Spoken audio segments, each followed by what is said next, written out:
Hello, this is a short presentation just to show that GPS and geodetic surveying are of the greatest and most testable of all flat earth proofs. This is a tangent plane. This is the starting of all surveying, okay? All geodetic surveying starts with a tangent plane, right, laid onto a pre-assumed sphere earth. This is a completely flat and horizontal plane, and this dotted line to it is the zenith from a 90 degree angle above the tangent plane. This is brought to the center of the tangent plane. This creates a perpendicular to the tangent plane. So this vertical creates a perpendicular to this horizontal, creating right angles. Now, these right angles are necessary because geodetic surveying and GPS always map everything out in what is known as XYZ Cartesian coordinate systems. And this XYZ Cartesian coordinate system is always referencing a flat and motionless Earth. Always. It is the same coordinate systems that are used for pilot software. For the software for pilot training that they use in the simulators. Sorry, is the word I'm for, in the simulators. So the pilot training software is always referencing a flat and motionless plane, as they're using Cartesian coordinate systems.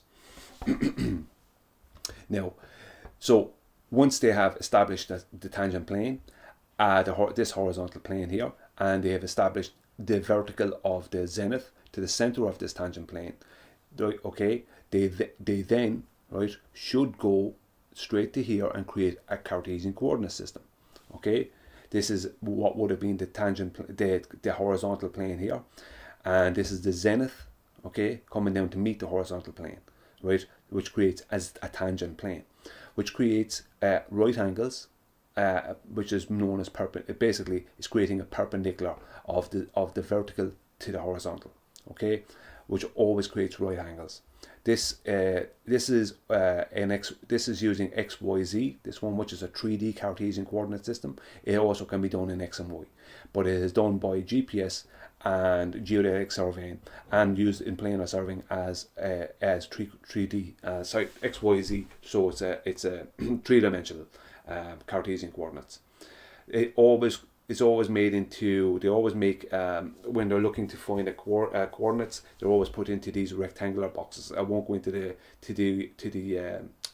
reading of this. It's not important at the moment. It's they're very easy coordinates to read and very easy to learn about.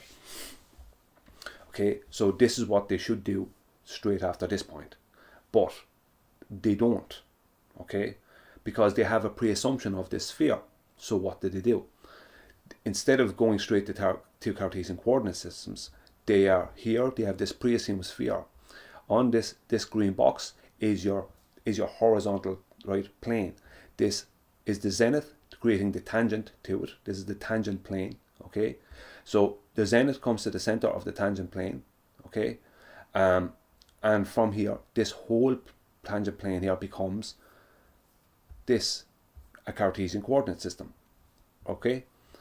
But in between those 2 points, in between the tangent plane and zenith to the center, in between that point and the actual Cartesian coordinate systems point, they add in what is known as Earth-centered, Earth-fixed coordinates, which pre-assumes a radius value and pre-assumes a sphere with a radius value of 3,959 miles.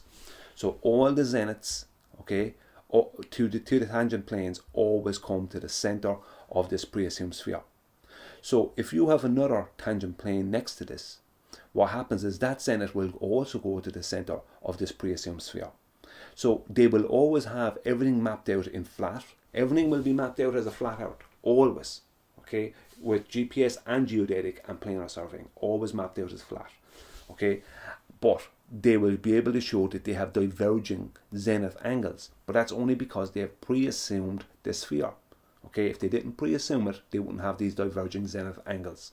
So consequently, this is their proof of a globe. But they only have diverging zenith angles because they have pre-assumed the globe. They have never proven this radius. It has actually been completely disproven by the black swan photographs. They have never proven any of this, or they've never proven this radius. They've never proven this sphere or curvature.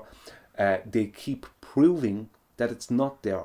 They keep proving a flat Earth with GPS and a geodetic surveying, and obviously planar surveying. Those three things are constantly proving a flat Earth.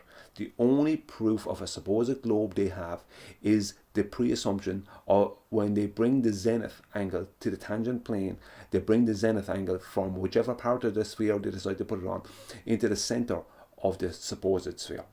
And that allows them to have allows them to always map everything out in flat, but have a pre-assumption have a pre-assumption of a sphere, and have diverging.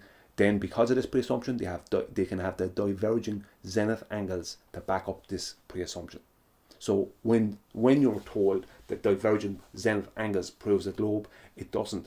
It proves that they're adding in ECEF, Earth-centered, Earth-fixed coordinates, okay, in between the stage of establishing a tangent plane and a zenith to the center of that tangent plane, and making that tangent plane into a 3D Cartesian coordinate system.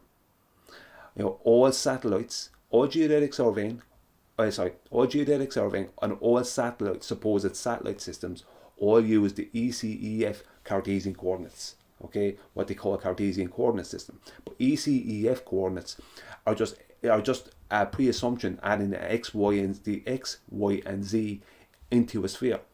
They're not actually Cartesian coordinates because they don't reference a flat and motionless Earth. They just reference the center of a sphere. They just pre-assume this center.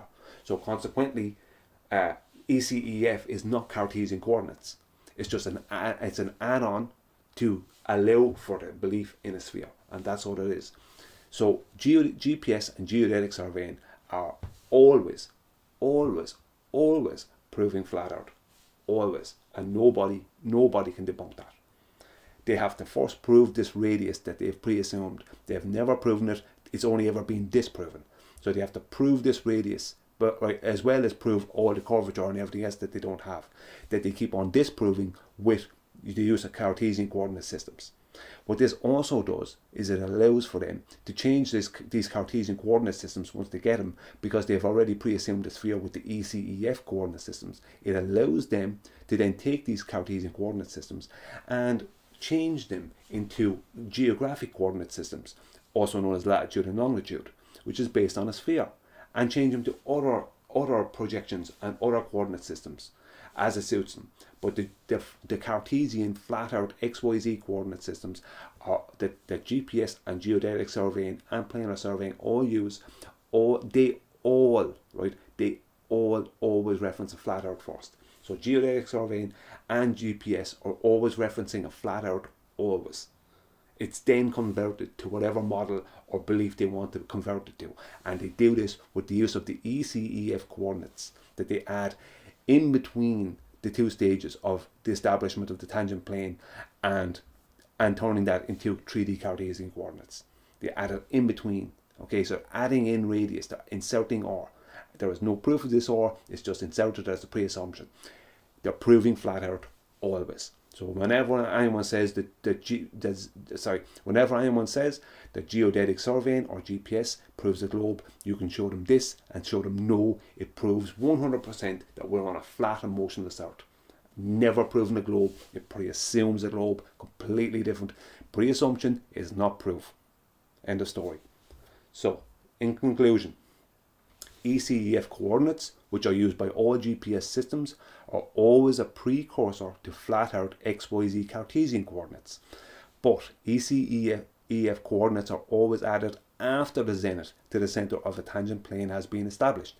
In between the zenith to the center of a horizontal tangent plane and flat Earth XYZ Cartesian coordinates, a totally unproven and previously debunked radius value is inserted by bringing the zenith line through the tangent plane to meet all the other zenith lines from all the other tangent planes at the center of a pre-assumed globe Earth. which by proxy creates diverging zenith angles, allowing for the false belief of a globe Earth reality, while simultaneously allowing for geodetic surveying and GPS to continue to map out our world in flat Earth XYZ Cartesian coordinates and still claim a globe.